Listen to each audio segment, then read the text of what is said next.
Кажете къде се намираме в момента. Намираме се в село Пирин и тръгваме нагоре към хижата. Селото няма много интересни неща. Навръщане, ако остане време, ще го снимаме повече. Тръгваме по пътя към хижата. Много какво? Само тук са. Добре, тръгваме нагоре към хижата.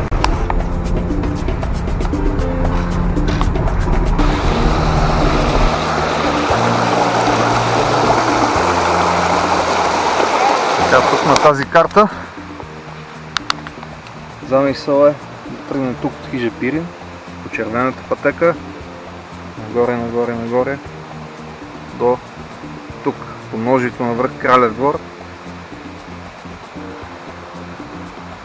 и наобратно.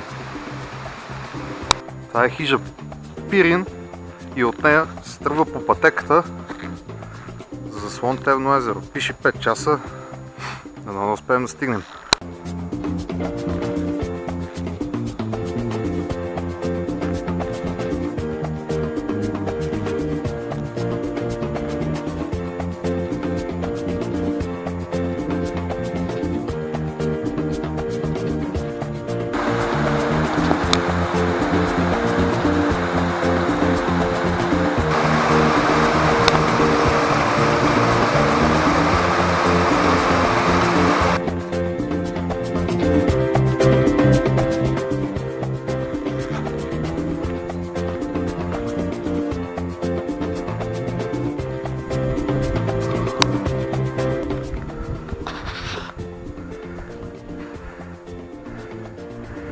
Как беше изкачването?